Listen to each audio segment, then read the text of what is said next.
Muy buenas noches, queridos alumnos. Continuamos con nuestra programación. Hoy nos toca conversar un rato y de una vez asignarle la nueva evaluación para que tengan un poquito de tiempo para efectuarla. No es compleja, pero requiere que ustedes le pongan un poquito de empeño ahí. Permítame como este micrófono, pues, a veces se me aleja y no se escucha bien.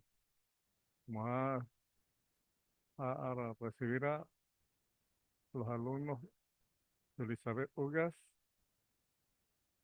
Espero que, no sé si fue que la saqué o la... Aquí está. Bienvenida, Yulisa. Yulizabeth Ugas. Bienvenida. ¿Me escucha? Vamos a chatear un poquito aquí para verificar el sonido.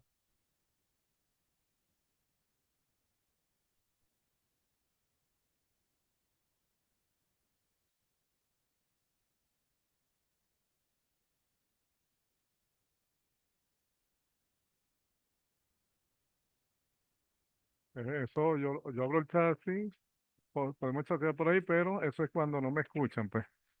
Una emergencia, una cosa, lo hacemos por ahí. Porque la idea es que quede todo grabado ahí. Y si solamente chateamos, no, hay cosas que no van a salir. Bueno, vamos a iniciar. Pero quería escuchar, aunque sea las buenas noches, Yulisa. A ver si me escucha. Buenas noches, profesor. Ok, ¿Me gracias. escucha? Sí, ahora sí, ahora sí. Ah, ok. Bueno, iniciamos pues. Yulisa, esta noche nos toca hablar de los métodos de entrenamiento. Para eso voy a compartir pantalla de tal manera que para ubicarnos en el Saya. Tener que comprar otro mouse. Vamos a ubicarnos en el Saya.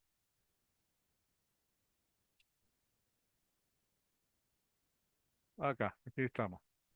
Esta es la unidad 3, ya los métodos de entrenamiento para el desarrollo de las valencias físicas. Este, déjeme que está la familia de afuera escribiendo. Sí, ya que tan lejos por ahí. Ok. Entre la idea de los métodos de entrenamiento es darle a conocer varios métodos que se pueden utilizar por separado o mezclados dependiendo de la necesidad del entrenador o inclusive de un médico cirujano que haya sometido a una cirugía a algún paciente por algún extremo de movilidad, pues, miembros inferiores o superiores, cadera, espalda, cuello, hombros, eh, y requiera una rehabilitación, entonces utilizaría dentro de la rehabilitación algunas partes de estos métodos de entrenamiento. Esto sirve para ellos, pero también sirve para personas comunes y corrientes como nosotros, que no somos atletas de alto rendimiento, sino que de vez en cuando hacemos ejercicio para mantener una buena condición física. También son utilizados, y muchos en mayor cantidad, por los especialistas o coach personalizados de los atletas de alto rendimiento. Ustedes pueden ver en el caso de la venezolana Yuli Mar, que tiene un entrenador particular para ella, especialista en ese tipo de deporte. Asimismo, los atletas de alto rendimiento, bien sea Messi, Ronaldo, Salah, los boxeadores, los basqueteros, los voleibolistas, a veces tienen entrenadores colectivos y hay entrenadores específicos para cada tipo de deporte. Hay entrenadores que son buenos polideportes, pero los más exitosos son los que se dedican a una sola especialidad. De tal manera que los métodos de entrenamiento los va adaptando en conjunto para desarrollar las valencias físicas de estos jugadores en la posición que vayan a jugar. Por ejemplo, hay tanta diferenciación de los métodos de entrenamiento que pudiera ser que en un mismo equipo, por ejemplo, un equipo de béisbol, hay un entrenamiento general, calentamiento general para todos los integrantes, pero a la hora de desarrollar las habilidades y destrezas o valencias del segunda base o del pitcher o del catcher, cada uno requiere de un entrenamiento distinto. El pitcher sobre todo y el catcher sus ejercicios son muy distintos, son diferenciados a lo que es la primera base, segunda, short, tercera y los files. Entonces, por eso que es importante conocer un poco de los métodos de entrenamiento, porque pudiéramos nosotros iniciar algún acondicionamiento físico conociendo alguno de estos métodos o varios de ellos. Yo trataré de explicarle por lo menos uno para que ustedes investiguen el resto. Sin embargo, aquí les vamos a colocar de una vez la evaluación para que tengan tiempo de investigar. Aquí está los métodos de entrenamiento que yo más o menos recomiendo investigar. Son esos que están ahí, esos 8, de los cuales ustedes van a investigar los 8, pero para la defensa solamente van a escoger uno, ya que tienen que ejecutarlo. El video es ejecutando una actividad, una rutina que tenga que ver con ese método de entrenamiento. Entonces, fíjense ustedes, van a elaborar un trabajo escrito en cualquier programa que ustedes quieran, pero el video ya requiere la ejecución del método. Por ejemplo, si ustedes agarran un método de repeticiones, explican el método de repeticiones en el video y lo ejecutan, bien sea con sentadillas, bien sea el ejercicio que ustedes van a investigar. Investiguen allí que no está difícil. De todas maneras, aquí les dejo un super link con bastante material y videos sobre los métodos de entrenamiento. Y esta evaluación vale de 10%, ¿no? De ese 10%, bueno, el 50% es el trabajo y 50% es la defensa, donde yo los observe ejecutando algunos de los métodos, alguna rutina de ejercicio que tenga que ver con estos métodos. Para ello, voy a dejar de compartir esto, pues ya lo vimos, ya ustedes están allí, de todas maneras les va a quedar grabado. Y voy a compartir una presentación que les voy a regalar, también se las voy a subir a Saya para que la tengan allí, que habla sobre los métodos de entrenamiento. Entonces, primero, ¿qué son métodos de entrenamiento, no? Vamos a ver. Un método, Dios me lo bendiga. Un método es una forma de organizar una serie de elementos para lograr un fin. En el caso de métodos de entrenamiento, es una manera de organizar ejercicios en una sesión enfocado a mejorar una o varias capacidades físicas en concreto, ya sea la resistencia, la fuerza, la flexibilidad, la velocidad, la coordinación motora, que son las valencias. Entre los métodos más comunes, más usados, son los métodos de entrenamiento general, métodos continuo extensivo, el continuo intensivo o carrera continua rápida, el método continuo variable, el método FACLEG, que voy a tomar ese para explicárselo, los métodos fraccionadas o llamadas pasadas, el método interválico, método de repeticiones, y hay muchos más. Es un resumen de los métodos más llamativos que quisiera que ustedes conocieran. Y bueno, vamos a empezar a explicarle algunos de ellos, ¿no? Por ejemplo, antes de iniciar cualquier proceso de entrenamiento, el calentamiento es la fase más importante. Antes de iniciar y al finalizar.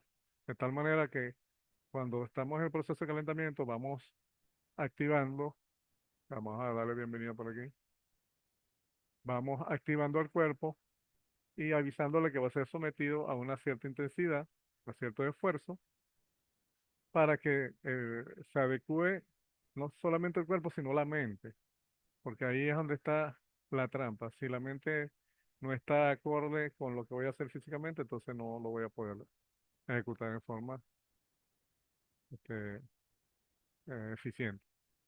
Aquí están los objetivos físicos del calentamiento, los objetivos psíquicos, tal como les acabo de decir. Y está un ejemplo de un circuito, como lo pueden ver acá. Perdón.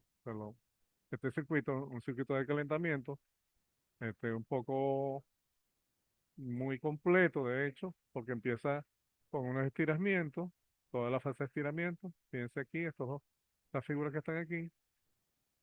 Luego que empieza, hace el estiramiento, pueden empezar de los pies hacia arriba. A veces es lo más recomendable. Hay autores que recomiendan de arriba hacia abajo. Pero lo importante es que empiezan a hacer estiramiento de todos los miembros y todas las articulaciones. Miembros superiores, inferiores, articulaciones, hombros, rodillas, cintura, cadera, cuello.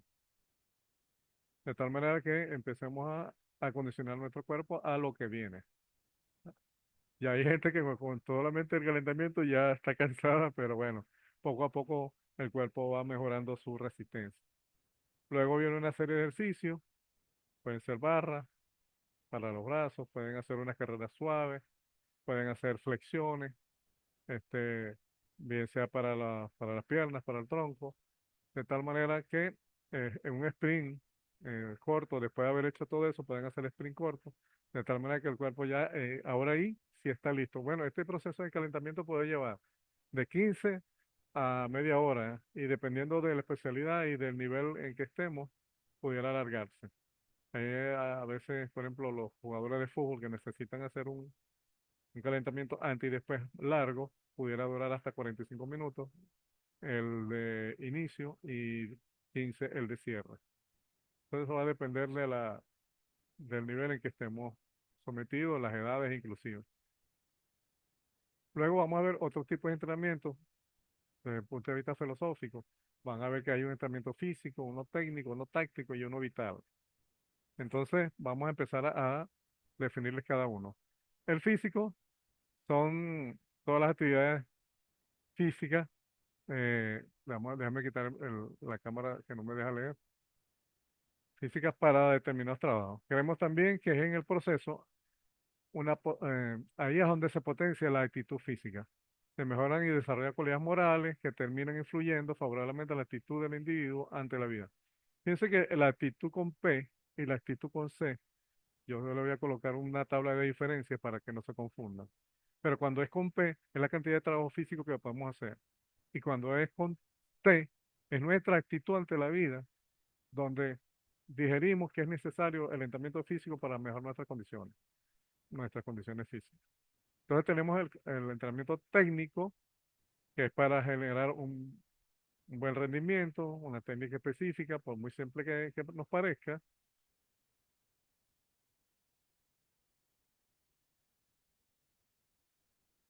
Eh, el entrenamiento técnico puede ser inclusive también diferenciado dependiendo de la posición del jugador en algún deporte o dependiendo de la lesión sufrida y el proceso de rehabilitación. Ahora, en el tratamiento técnico se pueden utilizar herramientas o no, va a depender de la situación y del entrenador y el tipo de cancha donde se utilice y la duración de esos encuentros para el entrenamiento técnico también. Pero quiero que vean que una cosa es el técnico y otra es el táctico. Y entonces el táctico, ya una vez cumplido el entrenamiento físico y el técnico, vamos al táctico. Que yo les pudiera poner un ejemplo cuando hay un enfrentamiento en béisbol, en voleibol, en fútbol, en casi todos los deportes, estudiamos al contrario, porque no es enemigo, es el contrario. Recuerda que en el deporte no ninguno lo debería ser enemigo. Todos competimos y ahí gana el que esté más preparado. Entonces, y la táctica, que yo también la llamo estrategia, es estudiar al adversario de tal manera de conocer su fortaleza y debilidad y de esa manera poder configurar mi equipo para enfrentar ese desafío y tener mayores posibilidades de éxito.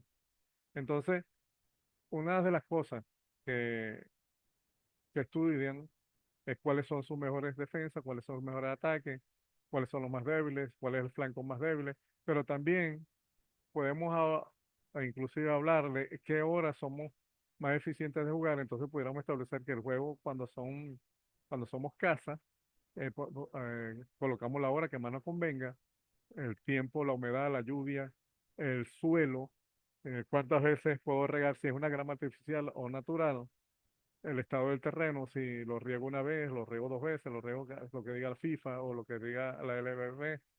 Entonces, todo la cantidad de público que ingresa, que sabemos que puede ingresar o no, o el público que tengamos en contra o a favor una determinada cancha o estadio, todas esas cosas hay que tomarlas en cuenta para tomar decisiones y hacer un entrenamiento táctico de tal manera que cuando enfrentamos al rival no vayamos desnudos, sino que vayamos bien vestidos, bien preparados y que bueno, que gane el mejor.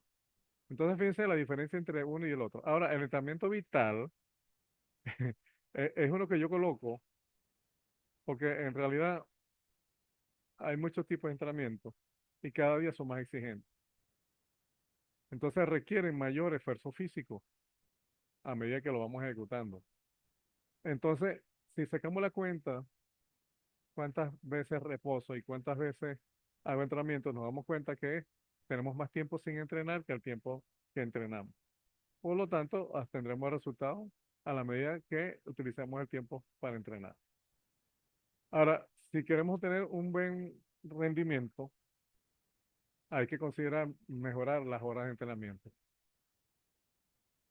Y no solamente mejorar las horas de entrenamiento, sino considerar el equilibrio durante el entrenamiento de los espacios de reposo. Porque durante el entrenamiento hay interines donde el cuerpo te va a requerir reposo y habrá que darse ese tiempo de reposo para que logres una eficiencia en la jornada completa. Si te lanzan una jornada completa sin descanso, se van a lesionar, se van a enfermar y se van a deprimir, de hecho, se van a frustrar, porque el cuerpo a cada momento va a necesitar oxigenación, hidratación y descanso, de tal manera que pueda reiniciar con el siguiente ejercicio o la siguiente actividad que nos asigne el entrenador.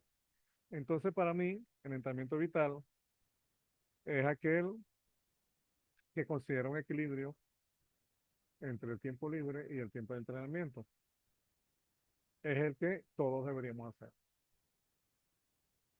El que no hace ejercicio tiene un problema con la vida. Aunque sea el más simple, como el que le enseñé en la primera clase, el banquito de los dos escalones, durante 5 o 10 minutos, ese ejercicio simple le mejora su proyección de vida útil en este planeta. Ahora bien, vamos a hablar un poco de hipoxia, porque esto les va a explicar o nos va a explicar a todos.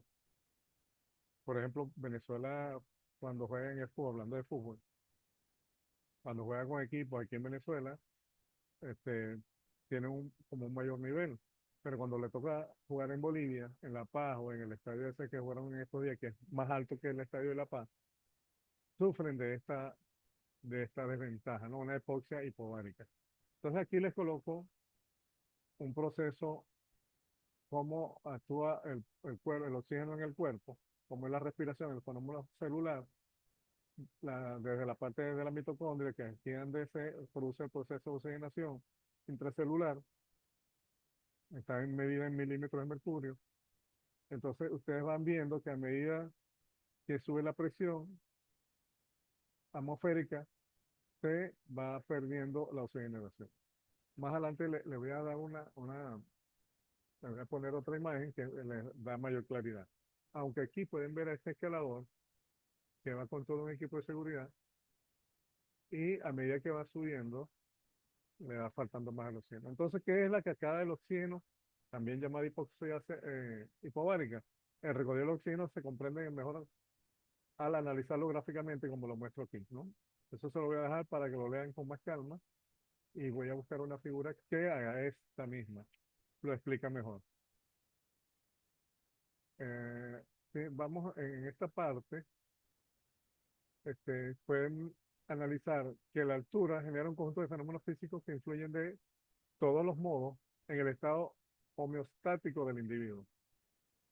¿Qué pasa? Bueno, que la presión atmosférica varía, la presión parcial de oxígeno, la cantidad neta de oxígeno en el aire también influye, la temperatura del aire influye, la humedad relativa en el aire influye, el grado de contaminación del aire influye y la fuerza de gravedad. Entonces, como ustedes van viendo, cuando nosotros estamos jugando aquí en Venezuela, estamos a nivel del mar. Generalmente Venezuela tiene todos los estadios a nivel del mar. Y ya en otros países como Bolivia, ya los estadios están ubicados de 1500, de 1000, 1500 y hasta 2000 metros sobre el nivel del mar. Entonces, fíjense cuáles son los efectos. A mi mano derecha, las letras en negro, están los efectos en el cuerpo, ¿no? Ningún efecto, después efectos en el rendimiento, ya de 1000 a 1500 va bajando el rendimiento por la falta de oxígeno. Cuando pasamos el 1500 ya hay efectos en el ejercicio, se nota la lentitud, el desgaste más rápido del individuo y ya aquí el cuerpo entra en reposo, no es ni que lo empujen, va a poder rendir en ningún deporte. Estamos hablando de sobre 3.000 metros de altura. Y a partir de 5.500 metros, como fue la figura de los alpinistas, la vida ya se hace imposible. Ni siquiera vamos a poder existir en ese ambiente. ¿Por qué yo les coloco esto, no? En estos días, claro, ojo, yo no es que esté defendiendo a ultranza como en los juegos de la vino tinto, pero son un ejemplo muy palpable de cómo es que empatan en Venezuela con un equipo campeón, bicampeón, tricampeón mundial como es el de Argentina, pero entonces van a Paraguay y van a Bolivia y no rinden, no juegan bien, de hecho la parte táctica se disipa porque al momento de que usted está en una altura, tiene menos oxígeno, recuerda lo que hablamos sobre la oxigenación del cerebro, que ahí es donde la computadora manda todas las órdenes y estímulos al cuerpo. Entonces, si no hay oxigenación, va a haber menos velocidad de reacción, de pensamiento, de análisis, y nos vamos a ver inclusive perdidos en la cancha en poco tiempo, hasta que empezamos a solamente a caminar y nos pasan por el lado los que están más acostumbrados. Gracias a este estudio es que las federaciones en Latinoamérica han aprendido que cuando una selección va a enfrentarse con otra selección donde la altura es un factor determinante, no se pueden ir un día antes.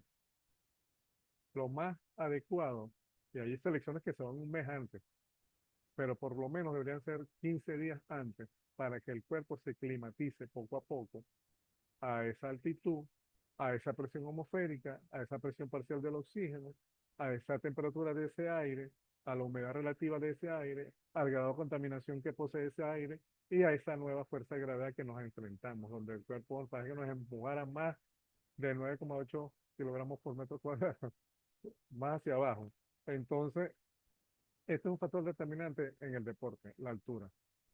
Y llega a haber momentos que si usted sobrepasa este nivel y piensa que va a rendir lo mismo que cuando estaba a baja altitud, usted va a entrar en un cuadro hipóxico donde va a fallecer si se vuelve loco, ¿no? Lo más simple que te puede pasar es que te desmayes. Y si te dan primer auxilio, bueno, te pueden salvar. Pero si no, entras en un cuadro bien difícil, puedes perder la vida. Y entonces es una de las razones por que los equipos a veces no rinden cuando van a competir en cualquier deporte en una altura superior a los 1.500 metros. Y entonces aquí lo aconsejable es que vayan un tiempo prudencial antes de la competencia para que el cuerpo de los jugadores se vaya aclimatando, adaptando a esas nuevas variables ambientales. Les voy a colocar este video, unos minutos, por favor, véanlo y si lo pueden escuchar, chévere. Ya.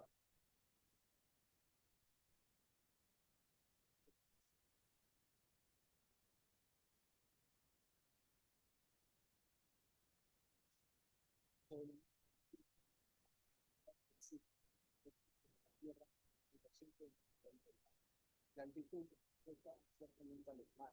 El porcentaje que se satura la cantidad de oxígeno determina el contenido de oxígeno. Cuando el cuerpo está cerca de los 1.100 metros sobre el nivel del mar, la saturación de la oxígeno no comienza a disminuir drásticamente. Sin embargo, estos pulmones poseen adaptaciones a corto y a largo plazo que le permiten compensar de forma parcial la falta de oxígeno.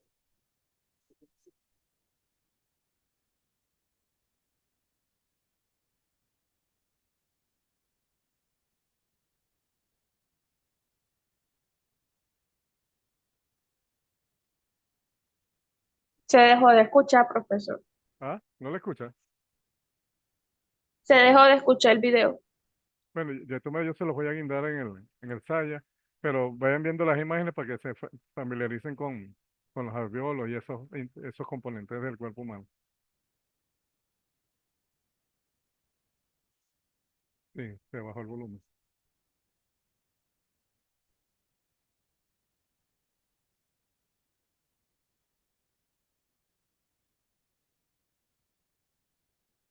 Perdón, perdón.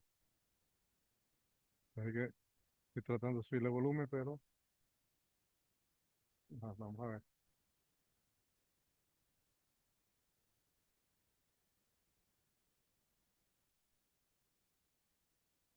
Qué broma.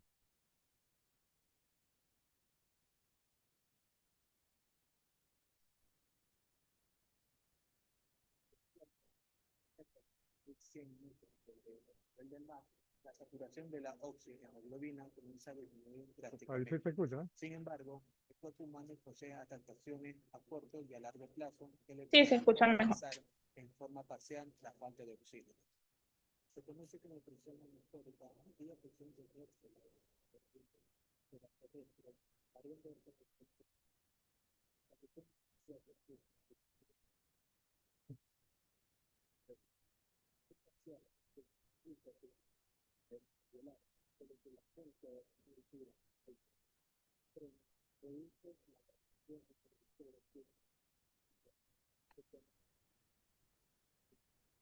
No, no, está como entrecortado. Ok, vamos a hacerlo un ratico para...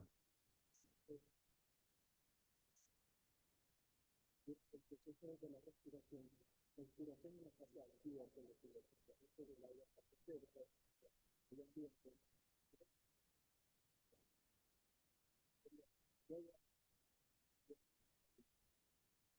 utilizando respiratorio, es el principal de los diafragmas. Todo el motivo de la respiración actividad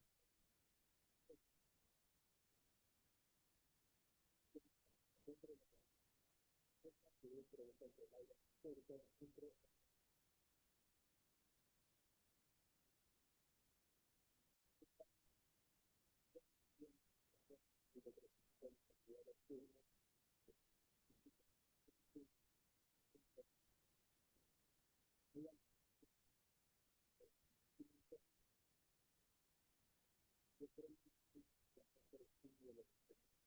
un signo de la actitud perfecta en el humano, más que la cesárea, el dolor de cabeza, náuseas y vómitos, que favorece la hidratación, una anorexia, que puede haber una pérdida de la apetito, una fatiga normal, tal como el avance de cansancio o una debilidad de la anorexia, una disnea, una dificultad respiratoria, insomnio, y también una dificultad.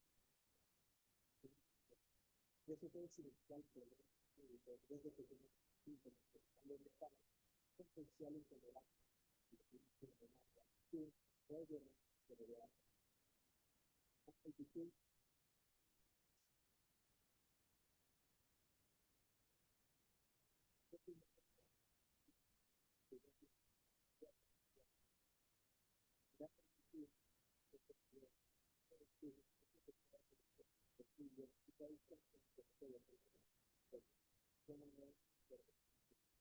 de este modo se puede hacer una excepción cada de la sangre debido a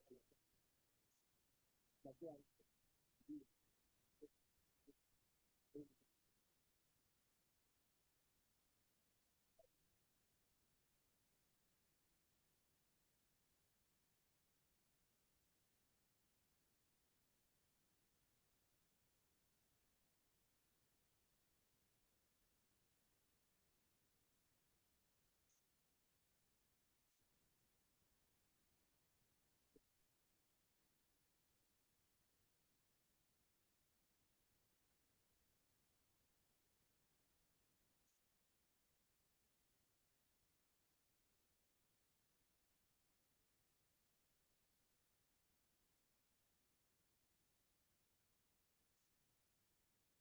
lo que debe hacer sus síntomas son leves, es posible que pueda permanecer a la altitud y dejar que su cuerpo se vaya. Se hace esto en cada ejercicio, descanse y beba agua porque se enfrenta a la fuerza. Puede ser de gran ayuda en función de dispositivos que proporcione oxígeno adicional. Y si es necesario, un médico puede recetar un medicamento para prevenir o tratar síntomas del mal altura. Si sus síntomas son graves, continúe bajando una actitud menor hasta que no se sienta mal. Y si sus síntomas no mejoran o empeoran, llame a un médico más cercano o vaya a un centro de salud para recuperar. Y hasta aquí con el video. No te olvides de darle like. Ok.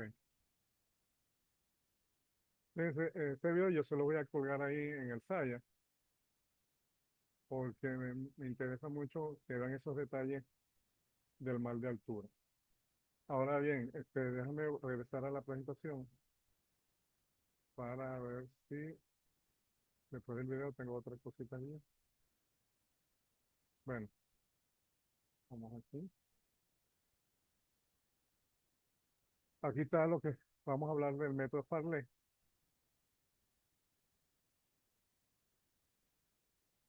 Aquí ya vamos a empezar a hablar del método Farley. Ahí está la historia, pero se define, me falta poco. Vamos a apurar un poquito aquí.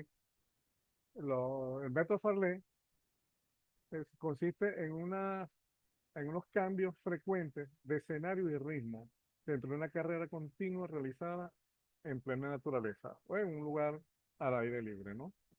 Que haya poca contaminación del aire. Aquí le voy a dejar una posible secuencia, que es la que más se utilizaba, porque esta viene en una historia de que antes lo lanzaban para la montaña y ellos se metían por cualquier bache para una quebrada o subían a la montaña en una forma desorganizada, y esto es lo que ha mejorado últimamente en los entrenamientos más modernos. Siguen utilizando el método Farley, pero con las variaciones que hicieron una planificación exacta de lo que se quiere. Por ejemplo, hay una ruta definida, hay unas pendientes positivas y negativas ya diseñadas para buscar una respuesta en el cuerpo del atleta o del ser humano.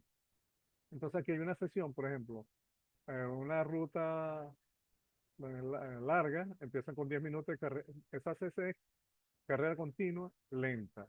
Luego de pasar a 10 minutos de correr en la carrera continua media. Luego sigue con 5 minutos de carrera continua lenta. Fíjense que está de lento, medio, lento otra vez.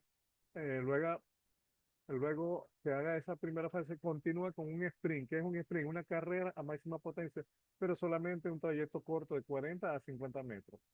Luego eso lo va a alternar con una carrera continua lenta, luego otro sprint y luego otra carrera lenta. Posteriormente, intercala carreras de continua lenta con progresiones que aumentan, los sprints los va aumentando de 40 a 50 metros, los va aumentando poco a poco hasta 200 y 300 metros. Luego, para pasar a unas cuestas que son desniveles positivos o negativos, pendientes, puede ir bajándola y subiendo en forma lenta. Pues, y la siguiente la puede hacer en una forma moderada y solamente yo no le recomendaría hacer sprint en pendiente porque ahí van a quemar el cuerpo. Ya con las primeras sesiones, que van de lenta y mediana, y luego de la pendiente es suficiente para que el cuerpo vaya desarrollando mayor capacidad. Luego ahí van a hacer carreras continuas rápidas, no sprint. Recuerden que sprint a máxima velocidad rápida es un poquito más acelerada que la media, ¿no? Y lo va a alternar con rápida y lenta.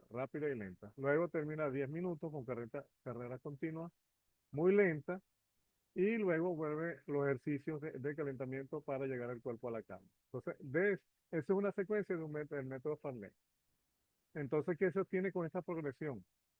Se amplía proporcionalmente el tiempo total de esfuerzo que aguanta el cuerpo, se acrecenta la fase de mayor intensidad. Unos factores de trabajo podrían ser duración de 30 a 90 minutos del proceso completo. La intensidad es variable según el terreno y la voluntad del corredor, porque a veces no estamos dispuestos a ir tan lejos. Entonces lo podemos hacer en un circuito cerrado, en una pista de tartán, en un estadio de fútbol, de béisbol, o en un parque largo. Aquí en Sarayave está el Parque El Bosque, en Ocumare también está otro parque. Aquí, que atrás de Termina también está otro. Lo importante es que lleven el tiempo en que van a someter a cada tipo de ejercicio al cuerpo del atleta. Luego, tiene que haber una recuperación, que usted hizo el método Farley completo, tiene que haber una recuperación de un día a 2 días, porque así como sometemos el cuerpo a un fuerte entrenamiento, tenemos que someterlo también a un descanso para recuperar todas las variables que fueron quemadas en este entrenamiento. Eh, Hay unos efectos que también son variables, que varían según el trabajo que hagamos. Las mejoras más notables se apreciarán en el factor psicológico y la adaptación a los frecuentes cambios de suministro energético. Fíjense ustedes, las carreras continuas y utilizando el método Farley va a haber una respuesta de nuestro cuerpo a mejorar ciertas condiciones. Va a mejorar nuestra frecuencia cardíaca, etcétera, etcétera, con la elasticidad de los músculos, la- las articulaciones, mejoramos la respiración. Y si mejoramos la respiración, está lo más importante. Mejoramos nuestra capacidad de memoria, mejoramos nuestros reflejos y mejoramos el factor psicológico de la persona, donde empieza a someterse a mayores retos y a la voluntad de permanecer en entrenamiento durante un tiempo más largo y tomarlo como parte de su cultura diaria. Si estos ejercicios pasan a ser parte de su vida diaria, de su rutina, o no diría diaria, porque recuerda que necesitamos 24 de un día a 2 días, por lo menos 2 veces a la semana pudiéramos hacerlo.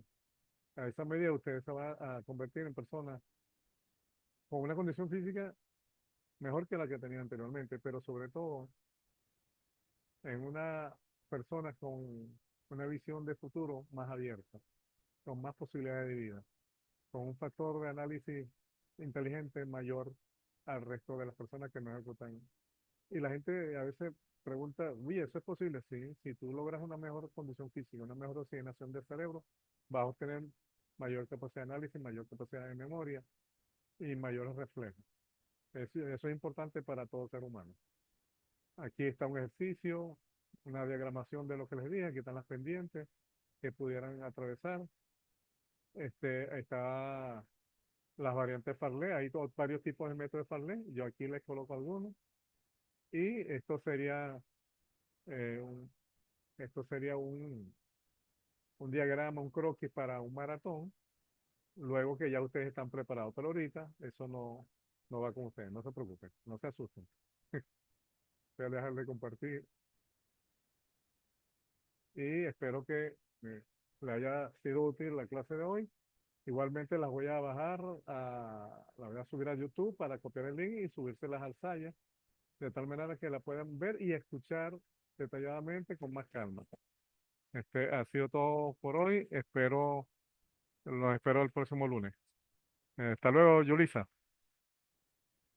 Chao, profesor. Le iba a preguntar por la evaluación, pero veo que todavía hay tiempo, entonces me imagino que ya para la siguiente clase explicará lo Ah, de esa evaluación. la evaluación, los resultados, ya pueden ver algunos. Lo que pasa es que ahorita estoy haciendo las actas. Pero cuando yo termino las actas esta noche o mañana en la madrugada, porque estoy en eso todavía, les hago un captura y se les paso por el grupo de WhatsApp, ¿viste? Ah, bueno, está Bueno, bien, profesor. muchas En gracias cuanto por a la atención. esta evaluación va a estar disponible a partir del lunes 11, ¿cierto? Mm, sí, vamos, para que descansen un poquito también. Ok, bueno, entonces ya la semana que viene le pregunto Ok. sobre esto. El primer corte se lo envío por WhatsApp, el cuadro de todas las notas, ¿ok? Ok, ok, está bien. Placer. Gracias, profesor. Vale. Que tenga buenas noches. Gracias. Ojalá.